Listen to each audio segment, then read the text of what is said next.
Nomes na mesa do Vasco, reforço apresentado no Flamengo, mais uma baixa no Fluminense. E o Luiz Henrique do Botafogo diz ainda não estar 100% após lesão. Fala galera, sejam todos bem-vindos ao canal BTB Esportes. Eu sou o Jonathan Santos, comigo está aqui meu amigo Fábio Rangel. Estamos chegando com tudo na tarde desta sexta-feira movimentada, trazendo as últimas notícias e informações do futebol para deixar você bem informado e bem atualizado nos assuntos. Mas antes, é claro, eu peço humildemente, se você ainda não é inscrito no nosso canal, inscreva-se, é gratuito, você não paga nada, ative o sino das notificações na opção todos e deixe o seu like. É muito importante o seu like, ele faz com que a plataforma do YouTube entenda que o nosso canal é relevante para as notícias do futebol e acaba recomendando os nossos vídeos para muitos apaixonados. Bom, galera, sem enrolação, claro, obrigado pelo seu like. Obrigado também pela sua inscrição. Vamos falar sobre o mercado da bola, né? A janela de transferências se encerra no dia 19 de abril, faltando aí 7 dias. E o Vasco tem aí, portanto, interesses, tem nomes na mesa, informação segundo a galera do Atenção Vascaínos. É o seguinte, o Vasco foi buscar informações sobre 2 jogadores que atuam no futebol brasileiro. O primeiro foi o meia-campista Eric Ramírez, de 23 anos, do Red Bull Bragantino, e o outro é o atacante Eric Pulga, também de 23 anos, que pertence ao Ceará. Ambos atletas interessam ao Vasco. E um detalhe, não vou passar aqui o microfone para o Fabinho. Hoje, galera, tá tudo no improviso. Nós estamos aqui de mudança, estamos sem os 2 microfones, mas é assim mesmo importante trazer a informação para vocês. Fábio, dois jogadores aí que tem 23 anos e é interessante para o Vasco. Não, exatamente, Jonathan. Sobre aqui a história do microfone, a gente tá falando isso porque esse gente fez o vídeo aqui, né, com o microfone, e teve um amigo aqui que no comentário, pô, fazendo vídeo com o microfone só, tem que ter 2 canal e tal. Pobre. Canal pobre, rapaz, canal pobre. É porque a gente tá aqui de mudança, inclusive você vai perceber daqui a pouco esse cenário aqui, né? A gente tá fazendo aqui uma mudança, inclusive terminando aqui esse vídeo, nós vamos estar aqui arrumando tudo, é o BTB dando um passo aí importante, né? A gente procurando fazer o melhor aqui para vocês, graças a Deus, né, primeiramente, depois vocês. Nosso canal tá crescendo bastante. Ano passado, agora em junho, metade do ano passado, a gente tinha aqui, ó, 6 mil inscritos, 6. E agora a gente tá batendo aí quase 140 mil inscritos. Primeiramente, graças a Deus e vocês que têm dado essa moral aqui ao nosso canal. Muito obrigado pela moral. Então daqui a pouco você vai ver aqui uma grande melhora aqui no nosso canal. A gente procurando fazer o melhor para vocês. Exatamente, são 2 atletas, né, novos, né? O Vasco precisa de se reforçar. O Vasco já tem um bom time. Tem um ótimo goleiro, Léo Jardim, que estava na seleção agora. Tem um bom não, tem um excelente camisa 10, que é o Paê. Um ótimo camisa 9 aí, que é o Verrete. O Medel, que pra mim é bom demais. Tem aí o melhor lateral esquerdo, né, que é o Lucas Piton, que inclusive esteve aí, foi o único representante do Vasco na seleção do Campeonato Carioca. Então o Vasco já tem sim um bom time, mas precisa de um bom elenco para poder aí brigar principalmente pelo Campeonato Brasileiro, que é um campeonato muito longo. Então, 2 jogadores que com certeza iriam ajudar o Vasco e do jeito que a 777 gosta. 23 anos, jogadores que podem trazer um bom retorno no campo e com certeza aí trazer um retorno financeiro com uma possível venda. Por exemplo, se eles vêm agora com 23 anos, ficam 2 temporadas aqui no Vasco, dá para se vender com 25 anos aí, quem sabe, para o futebol europeu e reforçar o Vasco também financeiramente. Tem que se reforçar financeiramente, mas o Vasco tem que olhar também para a questão do campo. A torcida quer conquistar títulos, né, Jonathan? Conquistar títulos. Aí é dentro de campo. Não, de fato, Fábio, são jogadores que, inclusive, na sua posição, na sua característica, vem sendo uma cobrança do torcedor vascaíno, principalmente um meia, um atacante, de preferência um ponta, um volante, que é uma das preferências do Ramon, já vamos falar um pouco mais sobre isso. E o detalhe é o seguinte, que trazendo as características e a importância desses jogadores, são jogadores versáteis. Se tratando do Pulga, um jogador que pisa muito na área, tem 9 gols já esse ano, né, nessa temporada pelo Ceará. Então eu acredito que seja de extrema importância e é bom saber que o Vasco tem interesse e certamente tendo mais alguma atualização do mercado da bola em relação a esses nomes, nós vamos trazer aqui para vocês. Outra informação, que foi até o que falamos no vídeo de amanhã e foi confirmado inclusive pelo GE, pela Manu Ribeiro, pelo Bruno Murrito, é o seguinte: o Vasco formalizou uma proposta por Hugo Moura, volante do Atlético Paranaense. As conversas entre as partes estão acontecendo.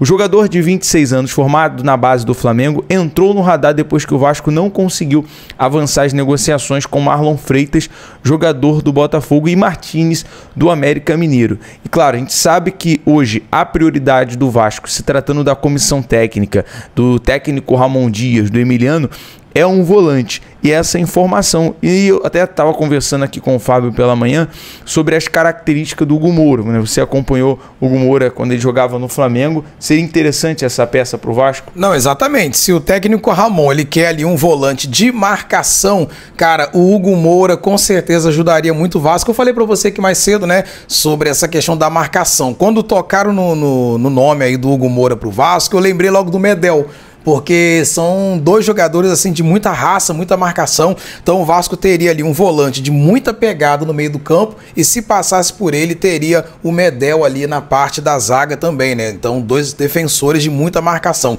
E se o Ramon ele voltar ali com o esquema de 3 zagueiros, cara, aqui no Vasco, ou melhor, aqui no futebol brasileiro, esse esquema de 3 zagueiros ele é um pouco criticado, principalmente quando um time maior, por exemplo, Vasco e Água Santa. Todo respeito ao Água Santa, o Vasco é maior, o Vasco é gigante, todo respeito ao Água Santa. Então tem essa crítica, tipo assim, poxa, pra que 3 zagueiros com Água Santa? Pra que 2 volantes, volante de marcação, aquela coisa toda tal. Mas se o Vasco ele entrar com esse sistema de 3 zagueiros com o Hugo Moura ali no meio, marcando, cara, a parte defensiva do Vasco ia ficar bem forte. E aí do meio pra frente a gente tem aí o Paê, a gente tem o Verrete, e isso daria um equilíbrio aí para o Vasco. Seria pra mim uma boa contratação. E uma coisa foi interessante você falar até nesse assunto, Fábio. Eu já estou nessa expectativa. Nós vamos estar na estreia do Vasco contra o Grêmio no domingo às 4 horas da tarde. E pelo que o Ramon vem esboçando, até uma mudança nesse sistema tático. Ele no jogo treino contra o América Mineiro, jogou com 2 zagueiros, testando o João Vitor como lateral direito, mas é claro que acho que a preferência é o Paulo Henrique, né? Como você falou também, tem o Lucas Piton, que é um lateral esquerdo que tem sido de muita qualidade. Vamos ver domingo se o Ramon vai nos surpreender em relação a essa formação tática. E para a gente já só concluir aqui as informações do Vasco, a informação é que o dono da SAF, da 777, Josh Wander, está no Rio de Janeiro. Não ainda tem a agenda formalizada, mas tudo indica que ele vai ter uma reunião com o presidente Pedrinho para ajustar essa ligação entre a SAF e o associativo. O Josh Wander vem também para poder organizar essa questão do Vasco ainda não ter um executivo de futebol, um diretor de futebol, né, desde a saída do Alexandre Matos. E também a informação é sobre a questão dessa janela que vai se encerrar no dia 19 de abril. E outro assunto que ele veio tratar é sobre a licitação do Maracanã. Agora, galera, saindo aqui das informações, hoje o Flamengo apresentou o seu mais novo reforço, o Carlinhos. Você vai acompanhar aqui as primeiras palavras dele. E o Fábio, o Flamengo embarca amanhã para Goiânia, enfrentar o Atlético Goianiense no Serra Dourada, estreia nesse domingo no Brasileirão. Até o Tite falou sobre as expectativas e eu acredito que o Tite ele é um dos favoritos, né, junto obviamente com o Flamengo, para conquistar, porque o Tite ele é muito bom em campeonatos de pontos corridos. Então o Flamengo vem para ser competitivo. E um detalhe, o Flamengo embarca amanhã e nós vamos estar aqui mostrando detalhes desse embarque, né? Então, exatamente, por isso que é bom você que já é inscrito, você dá uma conferida aí no sino, ative o sino da notificação, porque no momento eu não sei exatamente o horário do embarque, mas é certo, BTB Esportes, nós vamos estar no aeroporto Galeão, né? Inclusive daqui quase dá pra gente ter uma visão aqui, é muito legal. Nós estamos aqui no 12º, né? 13º andar, se eu não me engano, 12º andar. Então nós vamos estar no aeroporto, né, Galeão, fazendo aí a cobertura do embarque do Flamengo ao vivo. Você vai acompanhar com a gente aqui, por isso é importante você ativar o sino. E, cara, eu também coloco sim o Flamengo como um dos favoritos aí a conquistar o título do Campeonato Brasileiro. O Flamengo tem elenco, o Flamengo tem um bom time, tem um elenco. Rapaz, o Bruno Henrique hoje está no banco do Flamengo. Cara, o Bruno Henrique, ele seria titular hoje em quase todos os times aqui do Brasil. E ele tá aqui no banco do Flamengo. O Flamengo tem um time muito bom, tem um elenco muito bom. O Tite, né, muita gente até fala que o Tite é retranqueiro. Por quê? Porque ele começa organizando o time da defesa pro ataque. E ele conseguiu arrumar a defesa do Flamengo. Claro, o Campeonato Carioca não tem o mesmo nível do Campeonato Brasileiro, da Libertadores, Copa do Brasil. Então a gente vai ver o Flamengo aí sendo testado por clubes, né, maiores pra gente ver se realmente a zaga do Flamengo está isso tudo. Então eu coloco sim o Flamengo como um dos candidatos, e o Carlinhos, como eu falei mais cedo, assim, a minha visão, você pode concordar ou discordar, mas a minha visão é que ele é muito parecido com o Pedro. Então isso ajuda no quê? Se o Tite não quer mudar o sistema de jogo, tô vendo que o Pedro hoje não tá bem no jogo, tô percebendo que o Pedro tá meio cansado, não tá conseguindo ajudar muito ele na marcação, então eu vou tirar o Pedro e vou botar o Carlinhos. Pode ser que a qualidade técnica caia um pouco, né, gente, vamos botar assim que o Pedro é como se fosse, né, melhor. A gente toma cuidado de falar que, pô, você falou que o Carlinhos não é bom, não é isso, mas a gente sabe, essa é a realidade. Então a gente vê o Pedro num nível mais acima do que o Carlinho, né? Então, o Pedro não tá muito legal hoje, nós vamos colocar o Carlinhos e não vai mudar nada, cara. É um jogador alto, gol de cabeça, o pivô ali, sabe fazer aquela parede, defende bem. Então, olha, eu acho uma boa aposta pro Flamengo e eu acredito que vai dar certo, até porque, cara, ele vai ter o Arrascaeta ele servindo. Ele vai ter ali o De La Cruz. Cara, eu acredito que o Carlinhos vai dar muito certo no Flamengo, Jonathan. É jogador, né, alto, 1,95 m, foi apresentado nessa tarde lá no CT Jorge Elal, mais conhecido como Ninho do Urubu, e você vai ficar agora com as primeiras palavras, novo reforço do Flamengo, Carlinhos. Eu liguei pra, como todo mundo sabe, né, minha mãe ficou cega, né, por causa do tratamento e tudo, da operação, e liguei pro meu pai, tava ela e meu pai na sala, e eu contei pra eles, né, e ela ficou muito feliz, porque só a gente sabe que a gente passou, minha esposa, as pessoas que estão próximo de mim, sabe o que a gente passamos, né, pra gente estar aqui hoje. E foi um motivo de alegria, né, pro meu pai, muita alegria pra minha mãe também. E meu pai é muito fã, né, do Flamengo, tudo, e dos velha guarda, né? Falou, rapaz, você tá no time de Zico, Andrade, então pra cima aí arrebenta. Então eu tô muito feliz com tudo que tá acontecendo. Olha, e tudo indica que o Carlinhos venha estrear nesse domingo como titular pelo Mengão, porque a informação que o GE soltou é o seguinte: o Pedro ele pode ser poupado devido a uma questão gripal. Pedro pode ser poupado para essa partida e o Carlinhos já estrear como titular com a camisa do Mengão. Agora, saindo aqui das informações do Flamengo, galera, o Fluminense teve mais uma baixa.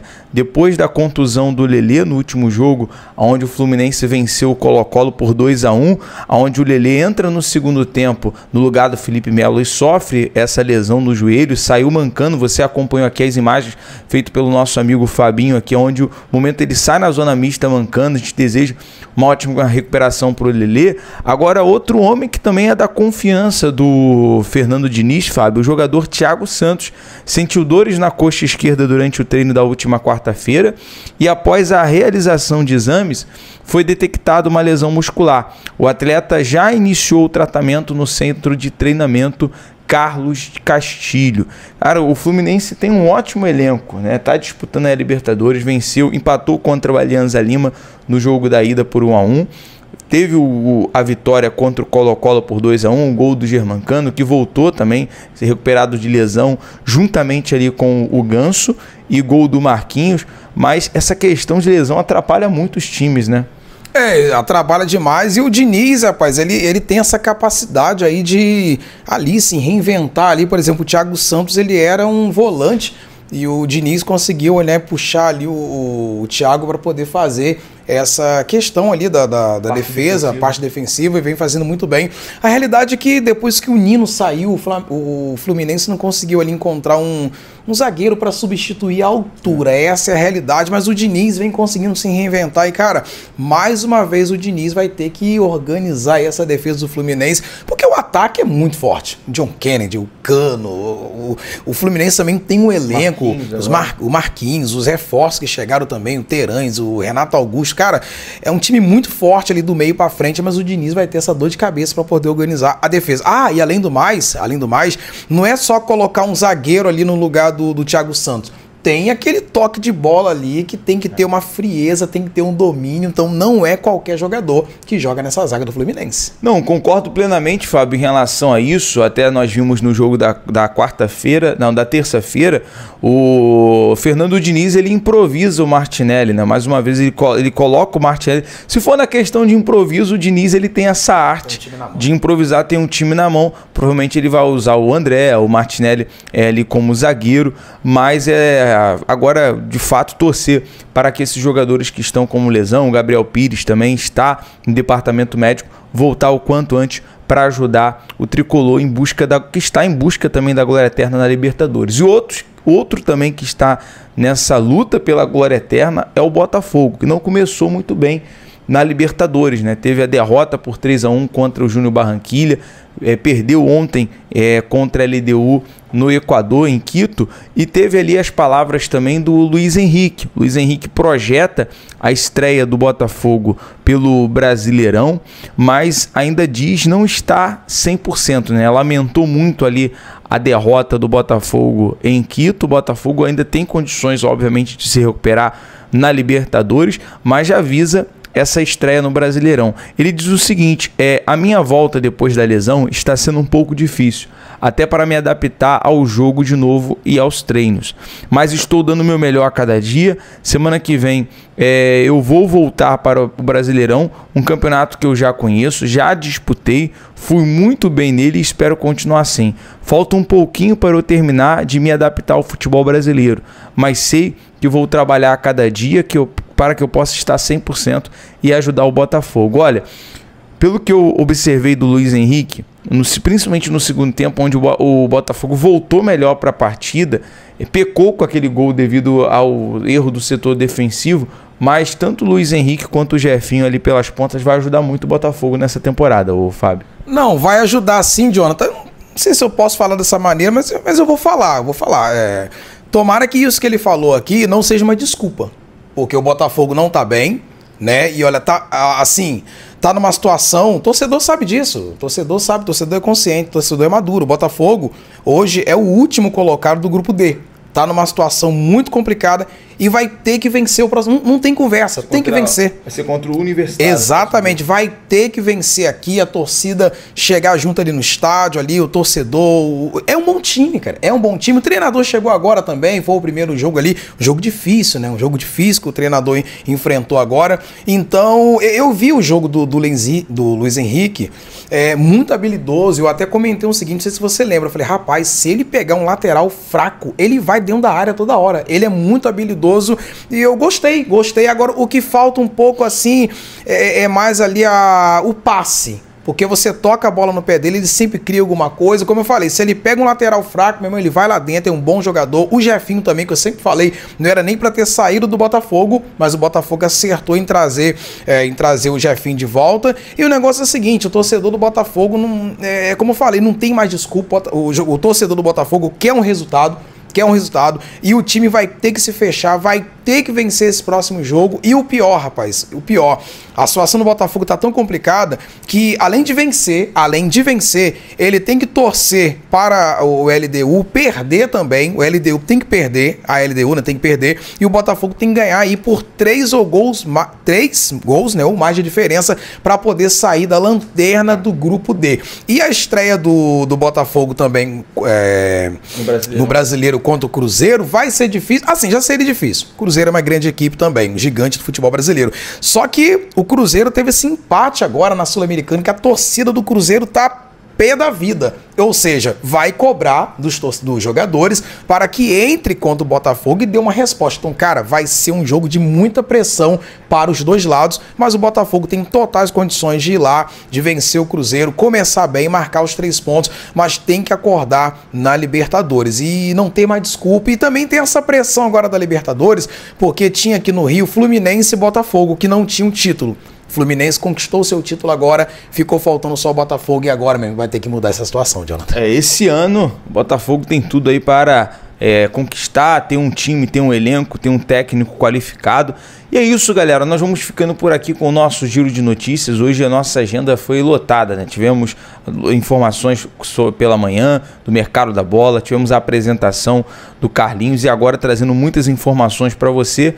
Amanhã voltamos, por isso, se não é inscrito, inscreva-se, ative o sino das notificações, deixe seu like.